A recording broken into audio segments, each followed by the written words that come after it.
Hello everyone, this is মুকুল। আজকে আমরা দেখবো হচ্ছে অ্যাকচুয়ালি কিভাবে আমরা বারবার পাসওয়ার্ড বা ইউজার নেম দেওয়াটা থেকে বিরত থাকতে পারি। গত টিউটোরিয়ালে আমরা দেখছিলাম যে বারবার ইউজার নেম যখনই পুশ করতে যাচ্ছে তখনই ইউজার নেম পাসওয়ার্ড দিতে হচ্ছিল। সো এটা কিভাবে অ্যাকচুয়ালি রিমুভ করতে হবে সেটা আমরা দেখবো। সো আমাদের আহ, এটা হচ্ছে আমাদের প্রজেক্ট, এবং এটা হচ্ছে সেটার ফাইল, এবং আমি হচ্ছে এখানে ব্যাশ ওপেন করে রাখছি। সো এখান থেকে যদি আমি একটা নতুন ব্রাঞ্চ তৈরি করি, আমি একটা ব্রাঞ্চ তৈরি করলাম এবং সেই ব্রাঞ্চে আমি এখন যাব। আমি এখন এডিট ব্রাঞ্চে আছি এবং এডিট ব্রাঞ্চে এসে আমি একটা ফাইল অ্যাড করি, সেটা হচ্ছে style.css। এখন আমি যদি এখানে দেখি যে গেট স্ট্যাটাস, আমার যা আছে সব কিছু এখানে দেওয়া আছে। সো যদি এটা আগে ডিলিট করে রাখছিলাম। সো style.css আমি এখন git add dot, সো আমি যদি এখন গিট স্ট্যাটাস আবার দেখি তাহলে হচ্ছে সে এটাকে স্টাইল ডট সিএসএস হিসেবে বিবেচনা করতেছে। যাই হোক, এখন আমরা কি করব, এখন আমরা যেটা করব সেটা হচ্ছে এটাকে কমিট করব, কমিট করার পর সেটাকে পুশ করব। তো git commit I, then add style, আমি একটা কমিট মেসেজ দিলাম, escape, then colon W Q যোগাযোগ চিহ্ন, দেন এন্টার। এখন আমরা পুশ করব, git push origin, then edit, আমাদের ব্রাঞ্চের নাম। যখনই প্রসে ক্লিক করছি তখনই আমাকে দিচ্ছে হচ্ছে ইউজার নেম এবং পাসওয়ার্ড দিতে বলছে।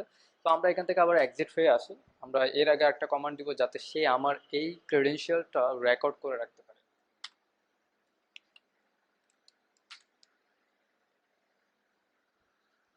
সো আমি এখান থেকে কন্ট্রোল সি দিয়ে বের হয়ে আসলাম। ঠিক আছে, এবার আমরা যেটা করব সেটা হচ্ছে git config global credential helper add করবো একটা, নাম হচ্ছে উইনক্রেড। সো আমরা একটা ক্রেডেনশিয়াল হেল্পার উইনক্রেড অ্যাড করলাম। এখন আমি যখন পুশ করব সে আমার একটা ইউজার নেম এবং পাসওয়ার্ড চাইবে। তো আমি ইউজার নেম দিলাম,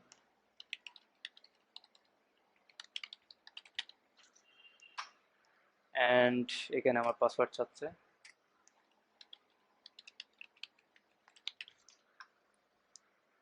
এবং আমার সাকসেসফুলি গিট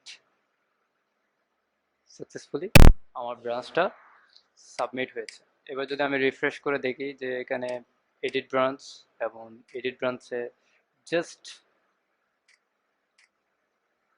2 মিনিটস আগে এই কাজটা হয়েছে। আমি আবার অ্যাকচুয়ালি ইয়ে করি, এডিট ব্রাঞ্চ থেকে হচ্ছে আমি সব ফাইল রিমুভ করে দিলাম।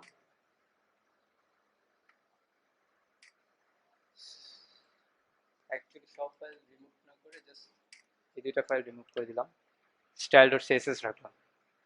এবং এখানে যেটা করবো সেটা হচ্ছে গিট add dot and git commit and del means delete and wq এমন পুশ অরিজিন এডিট। সে কিন্তু আমার কোনো ইউজার নেম এবং পাসওয়ার্ড আর চাচ্ছে না, ডিরেক্টলি আমার পাবলিশ, আমার কমিটটাকে পাবলিশ করছে। রিফ্রেশ করলাম এডিটে, জাস্ট স্টাইল ডট সিএসএস আছে, বাকিগুলো নাই। সো কিসের মাধ্যমে আমরা করলাম যেটা সেটা হচ্ছে git config global credential helper উইনক্রেড। এটার পর প্রথমবার জাস্ট ইউজার নেম এবং পাসওয়ার্ড দিয়েছি, প্রথমবার ইউজার নেম এবং পাসওয়ার্ড দিয়েছি, পরের বার থেকে আমাকে আর কিছু দিতে হয়নি। এখন যদি আমাদের ইউজার নেম এবং পাসওয়ার্ড চেঞ্জ হয়ে যায়, যদি আমাদের ইউজার নেম পাসওয়ার্ড আমরা বাই এনি চান্স আমরা যদি চেঞ্জ করি, তাহলে কিভাবে আমরা এখানে আবার সেটা চেঞ্জ করব সেটাও বলে দেই। সো চেঞ্জ করার জন্য আমাদেরকে যেটা করতে হবে সেটা হচ্ছে কন্ট্রোল প্যানেলে যেতে হবে। এখানে ক্রেডেনশিয়াল ম্যানেজার যেটা আছে এটা অ্যাকচুয়ালি উইন্ডোজ ক্রেডেনশিয়াল ম্যানেজারটাকে ইউজ করছে, এখানে উইনগ্রেড দিয়েছিলাম। সো ক্রেডেনশিয়াল ম্যানেজারটাকে ওপেন করে এখান থেকে যে উইন্ডোজ ক্রেডেনশিয়াল, এইখানে যে আমাদের ইউজার নেম এবং পাসওয়ার্ড দেওয়া আছে এটা আমরা চাইলে এখান থেকে এডিট করতে পারি, অথবা আমরা এখান থেকে রিমুভ করে দিয়ে আবার এখানে আমি যখন রিমুভ করে দিব, যদি আমি এখানে আবার কোনো কিছুকে পুশ করতে যাই, সাপোজ আমি এখানে আরেকটা ফাইল অ্যাড করলাম, চেঞ্জ অ্যাকচুয়ালি পুশ করার জন্য চেঞ্জ থাকা লাগবে। তো আমি আরেকটা ফাইল অ্যাড করি, আরেকটা ফাইল অ্যাড করে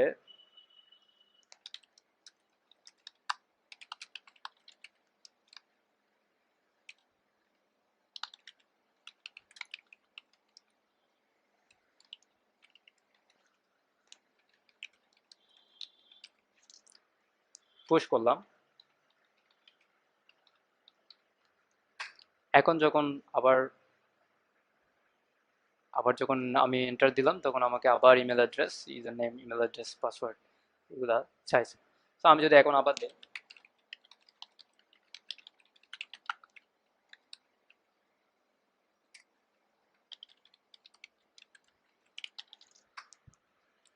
এবং সেটা হচ্ছে এখানে অ্যাড হয়ে যাবে, অ্যাড হয়ে গেছে অ্যান্ড সাবমিট হয়ে গেছে, এবং পরের বার থেকে সেটা আবার আর চাইবে না।